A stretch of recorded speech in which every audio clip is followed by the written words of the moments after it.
This interview is for information only and should not be considered as investment advice or a recommendation to buy shares in the company featured. Welcome to this StockBox interview.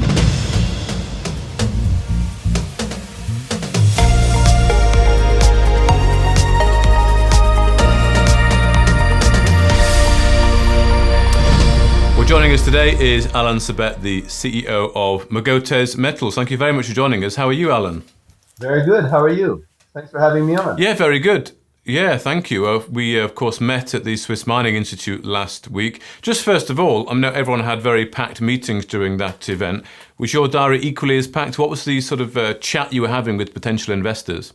Yeah, it was totally packed end to end. And where we didn't have meetings, which was two 30-minute slots out of 2 days, multiple people kind of slotted in and then ended up staying until they were closing the ballroom down. It was in a nice big ballroom, and they were shutting it down, turning off the lights by the time I was still getting people talking to me about the project.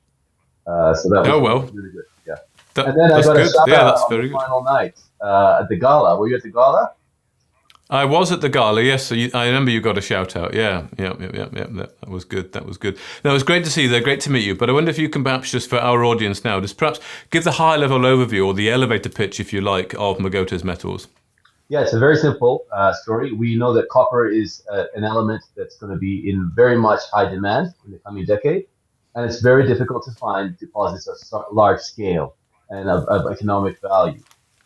So we are situated. We're looking for copper. We're exploring for copper in an area that has had multiple very large-scale discoveries in the last 5 years. That area is called the Vicuña District. And so in the last, 5 years or so, we've had Filo del Sol, which is a very large, not us, we've had our neighbors, Filo del Sol, a large copper-gold discovery, copper-gold-silver, that was just recently purchased by BHP and Lundin Mining for a $4.5 billion price tag. That project is likely to be one of the biggest copper projects in the world and probably running, if they get it all online, maybe 100 years or something like that. Okay. Just north of them, about 5 kilometers north of Filo del Sol, you've got a deposit that's growing. It's only recently been discovered, about 2 years back, by NGEx Minerals. That's worth about $3 billion Canadian today because of that discovery. It's an exploration company. And then, so this is a district, and we're the other part of that district. So just directly adjoining Filo del Sol is Mogotes Metals, the Filo Sur project, Filo South project. And so we're looking in an area that's just been super prolific in terms of discovery. We're looking in this area for copper and gold. And I don't think there's a better place in the world to be looking. These are kind of once in every other decade kind of discoveries, and we're sitting in a belt that's produced multiple of them. So that's who we are. And yeah, we're hoping to find something large. So how did this this journey start? I mean, did the team look to peg land around using neology, which is never a bad thing in exploration? How did it come about that you've got hold of this land package here? Well, let's take one step back. The story of the discovery of Filo del Sol actually is a multiple decade story. I believe from the late 90s that the Lundin family had this asset called Filo, and they've been drilling it slowly over the past couple of decades. Through actually NGEx was the parent company, and they had spin-outs. So they spun out Filo and they spun out Jose Maria. And the Filo spin-out was when they really earnestly began to spend a lot of money on it, which was a number, let's say 5 years ago or so. They made a really high-grade discovery in 2021, and that really kicked off the whole Filo share price and the value creation there. Now, the ground that we started this project with is directly south of that Filo land package and has also been in the same hands for 2 decades. But on the other hand, it had not been really that systematically explored in that 2 decades, as opposed to the story of Filo. And so we were able to identify that a number of interesting geological features that made this prospective. One of which, of course, is that it's right next to the biggest copper discovery of the last decade.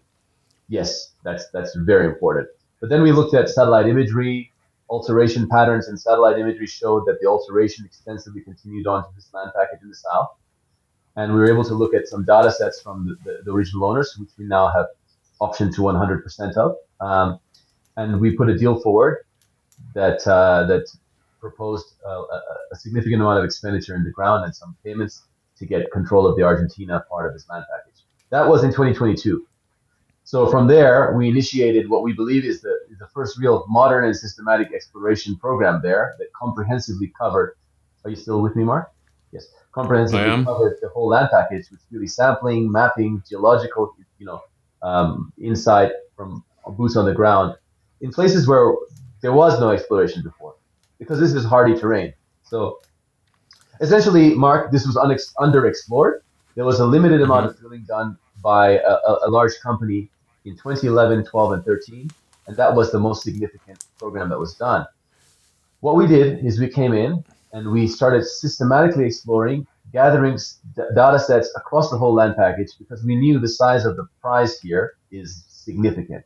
If we make a discovery and it's something even remotely similar to what Filo has found or what NGEx found afterwards, the rewards will be outstanding for the shareholders. So we took a step back and took a systematic approach, and then the work that we did highlighted multiple new targets, and most of those were untested by any prior drilling, and in many cases they were totally unsampled at the surface and unidentified, and didn't even have a road access to them or anything. So like the explanation is quite clear. This thing is just needed work done, and we started doing that work.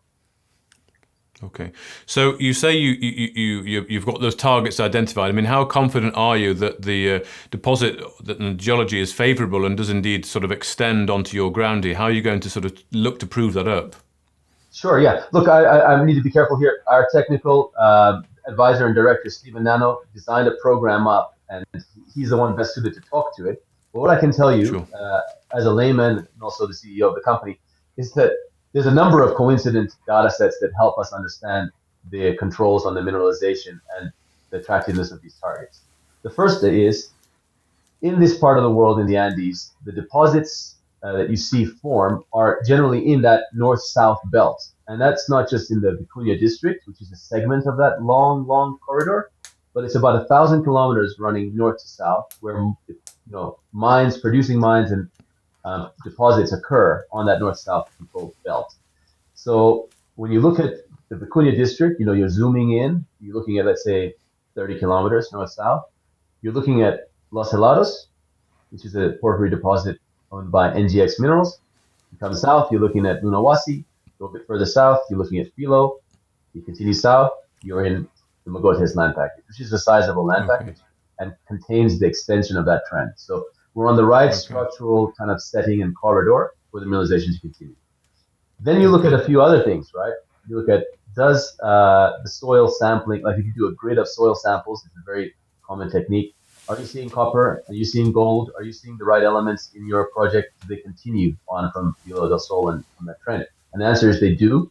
We've got some examples in that presentation, but you can see extensive copper in soils on the surface of our project, or gold in soils, continuation of that. You look at other things. You look at alteration. Are the rocks altered up? It's a good sign. It shows that hydrothermal fluids moving and metals moving about. And the answer is yes. You can see that in the satellite imagery. You can see that on the ground. You can see that in the geology. Are we seeing? So that's all at the surface level. Are you seeing the right geological features? Are you seeing interesting things that tell you there could be a porphyry here or a high sulfidation epithermal deposit here? And the answer is yes. The texture, the type of rocks, the geology that we're seeing indicates at different targets it's all different, obviously, because there's different geology, but a number of interesting geological features at each specific target. We don't have to go one by one through to explain what they are. Then, we stepped back again and said, let's do a geophysical survey, both IP and MT, across the whole project. We did it. And then we uncovered significant geophysical anomalies underlying these surface-based data sets.